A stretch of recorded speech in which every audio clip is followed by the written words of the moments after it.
governments? Or is it because these rich people have been colonizing you and sucking all your blood out? Why are you so backward? It's too tough, this word, backward. Because everybody has its backwardness. You know, not only Africa, everybody has its weakness and its problem. Even here in the US, we have problems, for example, with the global warming. So, but you are right, we have our problem. And we are aware of many, many problems we have. We are aware of the root causes of this problem. We know also that we have our part of responsibility. We are talking about, for example, we as Africa, some of our African leaders, unfortunately, sometimes they are the author of corruption or electoral frauds or maybe bad governance or non-respect of human rights. That happens sometimes. So we have also our part of responsibility. The culprits are not only outside, we also have to change, to improve our governance, to improve our democracy. But there are already some success stories in Africa, in different countries, like just I can quote Ghana, or in democracy, for example, Ghana, Tanzania, or Mali, or Senegal. There are some good, some success story in Africa. So we are not always backward, as you say. There are some good tendencies, and even in the economic field, the data is now saying that the growth, the average of economic growth of Africa is now around 5.3, and it is expected to be 6 for this year and next year. But then you are a very lucky person, because then you are richer than the United States, which cannot produce the same rate of growth that you can produce in Africa. That's why we are not alone. My question is, I do want to ask you about your relations with the rich countries. And there are two types, actually there are 3 types of rich countries. You have the Western world, which is traditionally the rich part of the world, except that these days they are in bad shape because of the financial crisis and because of Mr. Madoff. And so we are not sure how rich they are. But nevertheless, your relationship with them is important. Then you've got these Arabs who have very heavy pockets because they've got so much oil that they walk like this because their pockets are so heavy that they can't keep their shoulders straight. But even they are having problems because the price of oil has gone down from 147 for a barrel to 47 for a barrel. It's a huge fall in price. And then you have the third set of countries which I call rich, which is China, because China owns the wealth of the United States. It owns the treasury bills of this country. And so it is expanding into Africa very visibly. And so could you comment on Africa's relations with the rich, and particularly on Africa's relations with China? Yes, with Western rich countries, first we have a historical link because, for example, with France and with UK. That's colonialism. Yes, colonialism, and it's still going on now, but those are some of our partners, but not only Western countries, because Africa and the African Union is now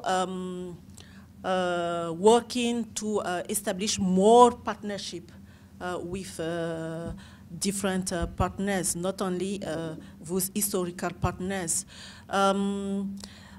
This partnership can come through 2 ways, through bilateral and multilateral. Of course, bilateral, there are the link between countries and US and all European Union countries and other countries.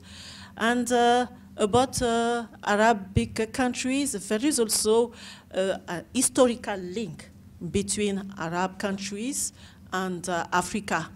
And for that, from the summit which was held, Afro-Arab Summit held in 77, we have established a plan of action, and there are a lot of structures which has been established. Also, there is support from the BADEA to African countries and through Arab Bank, and we have also organized, for example, some activities like a trade fair, and we have also different other activities because we have established this link between the League of Arab States and the African Union. For China, as you are right, China is present in Africa.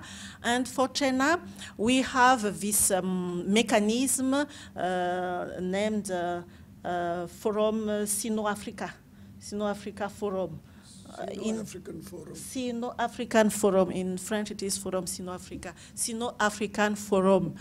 And it is already very well known in Africa.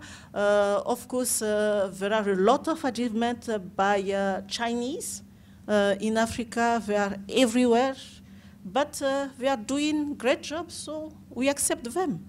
And not only China, no, we have also a wide range of partners. As I told, I already talked about Turkey, I talk about India also. We have this summit, Africa-India, which was held last year. We have also, with Japan, we have a TICAD with Japan. So Japan also is a good partner of Africa and is doing great activities in Africa. So we have a wide range of partnership, and we try to develop this partnership not only from the North-South partnership, but the South-South partnership is equally important for us. Quite obviously, you are a very attractive continent and an attractive person, and everybody wants to come close to you. So keep a bit of your heart for Pakistan also. Yes.